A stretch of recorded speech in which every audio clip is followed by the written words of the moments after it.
आज लाल जी गौचारण करते हुए जैसे ही वृंदावन पहुंचे तो वृंदावन में घी की सुगंधी आ रही है।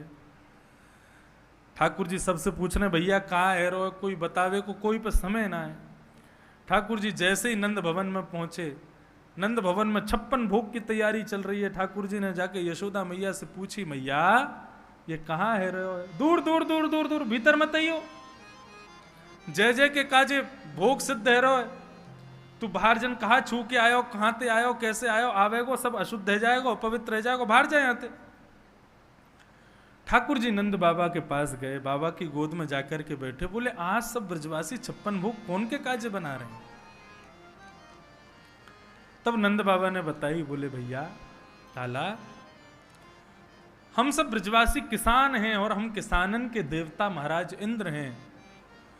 हमारे यहां परंपरा है इंद्र की हर वर्ष 56 भोग लगा के पूजा करें, वासो इंद्र प्रसन्न हो जाए, अतिवृष्टि अनावृष्टि दोनों समान रूप से हो गए। फिर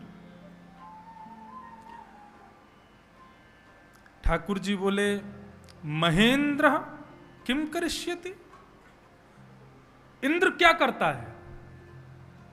पिताजी इंद्र सद्गति देता है, मोक्ष देता है, मुक्ति देता है, क्या करता है इंद्र? बोले इंद्र तो एक देवता है बस, जिसको ठाकुर जी ने समस्त देवों का राजा बना रखा है और जो वर्षा करता है, केवल इतना ही उसके पास में दायित्व है, उससे अधिक दायित्व नहीं है उसके पास में। ये जितने भी देवता हैं इन सब की पूजा करोगे तो ये केवल वही देंगे जितने में इनकी सक्षमता है, उससे अधिक नहीं दे सकते पिताजी। कर्मणा जायते जंतु कर्मणैव विलीयते, सुखम दुखम भयम क्षेमम कर्मणैवाभिपद्यते। हमको सुख दुख सब हमारे कर्म से ही मिलता है। देवताओं का पूजन हम क्यों करते हैं? ताकि देवताओं के पूजन करने से हमारा भाग्य उदय हो जाए। लेकिन जो देवता भाग्य उदय नहीं कर सकते उनको प्रणाम करने से क्या फायदा पिताजी? दो रीति होती हैं, ठाकुर जी समझा रहे हैं। एक होती है लौकिक और एक होती है वैदिक। लौकिक रीति कैसी होती है? घरों कई स्थानों में हम लोग कथा करने जाते हैं, वहां के अलग ही एक रीति रिवाज होता है कि उस दिन वहां जाएंगे, उस देवता को पूजेंगे, उसको यूं करेंगे। तो उसका शास्त्र में कोई वर्णन नहीं है, लेकिन उसका पूजन क्यों किया जाता है? बोले परंपरा चली आ रही है पहले से, उसको कहते हैं लौकिक रीति।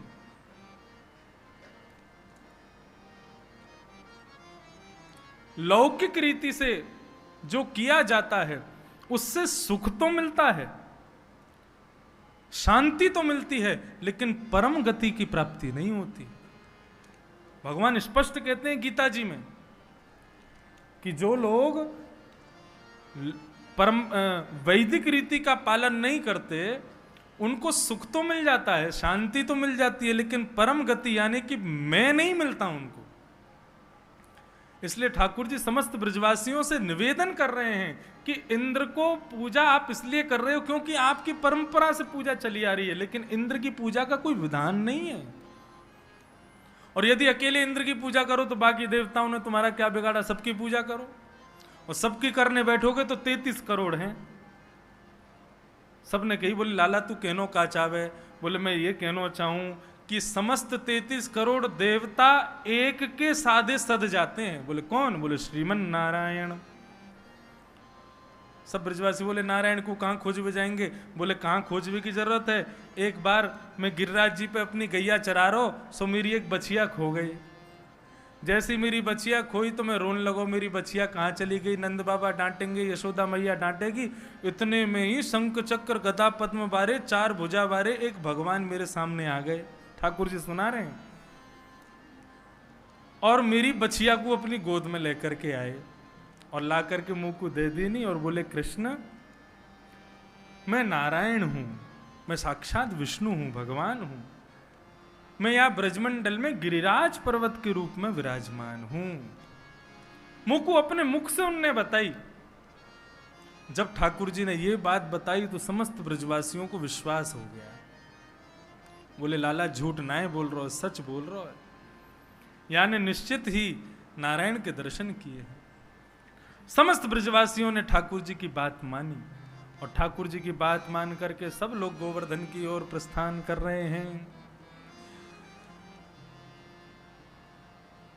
श्री गोवर्धन महाराज महाराज तेरे माथे मुकुट विराज रयो। श्री गोवर्धन महाराज महाराज तेरे माथे मुकुट विराज रहो। श्री गोवर्धन महाराज महाराज तेरे माथे मुकुट विराज रयो। श्री गोवर्धन महाराज महाराज तेरे माथे मुकुट विराज रहो। तेरे माथे मुकुट विराज रयो। तेरे माथे मुकुट विराज रहो। तेरे माथे मुकुट विराज रयो। तेरे माथे मुकुट विराज रहो। श्री गोवर्धन महाराज महाराज तेरे माथे मुकुट विराज रयो। श्री गोवर्धन महाराज महाराज तेरे माथे मुकुट विराज रहो। श्री गोवर्धन नाथ की जय हो।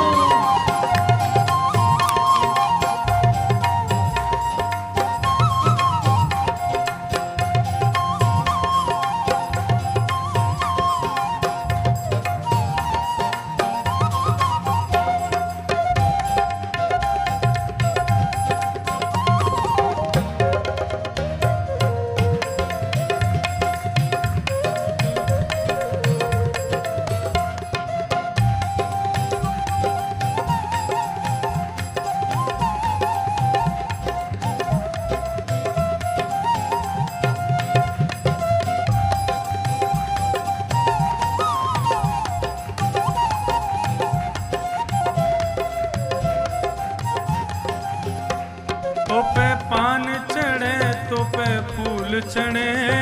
पान चढ़े तो पे फूल चढ़े। तो पे पान चढ़े तो पे फूल चढ़े। पान चढ़े तो पे फूल चढ़े। तो पे पान चढ़े तो पे फूल चढ़े। तो पे पान चढ़े तो पे फूल चढ़े। तो पे पान चढ़े तो पे फूल चढ़े। तो पे पान चढ़े तो पे फूल चढ़े। और चढ़े दूध की धार आधार तेरे माथे मुकुट विराज रयो। और चढ़े दूध की धार वो धार तेरे माथे मुकुट विराज रहो। प्यारे गोवर्धन महाराज महाराज तेरे माथे मुकुट विराज रयो। श्री गोवर्धन महाराज महाराज तेरे माथे मुकुट विराज रहो। तेरी सात कोस की परिक्रमा। तेरी सात कोस की परिक्रमा। तेरी सात कोस की परिक्रमा। तेरी सात कोस की परिक्रमा। तेरी सात कोस की परिक्रमा। तेरी सात कोस की परिक्रमा। तेरी सात कोस की परिक्रमा। तेरी सात कोस की परिक्रमा। चकलेश्वर है विश्राम विश्राम तेरे माथे मुकुट विराज रयो। चकलेश्वर है विश्राम विश्राम तेरे माथे मुकुट विराज श्री रहो। गोवर्धन महाराज महाराज तेरे माथे मुकुट विराज रयो। श्री गोवर्धन महाराज महाराज तेरे माथे मुकुट विराज रहो। ओ तेरे माथे मुकुट विराज रयो। तेरे माथे मुकुट विराज रहो।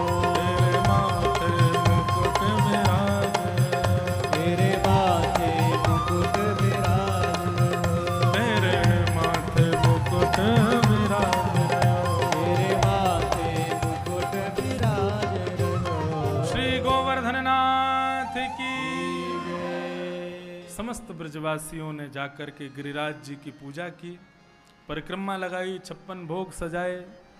श्री गोवर्धन नाथ प्रकट हो गए, 4 भुजाओं से प्रसाद पाने लगे। लाओ ब्रजवासियों भोग कहकर के पुकारने लगे। इंद्र को जब पता चला कि मेरी पूजा बंद करा करके ये बाल कृष्ण अपनी पूजा करवा रहे हैं, मेघमालाओं को आदेश कर दिया, जाकर के पूरे ब्रजमंडल को बहा दो। विस्तार से मैं कल कहूँगा, आज सूक्ष्म में कह करके गिरिराज धारण करा दें ठाकुर जी से। जैसे ही गड़गड़ करके बादलों ने आकर के पूरे ब्रजमंडल पर आक्रमण किया, ऐसा बताते हैं हाथी के सूंड के समान एक बूंद आकाश मार्ग से पृथ्वी पर गिर रही है। सांबर तक मेघमालाओं ने आकर के ब्रजमंडल पर आक्रमण किया। सब ब्रजवासी दौड़े भागे। ठाकुर जी सबको समझा रहे हैं, जिनकी शरण में आए हो उन पर विश्वास करो।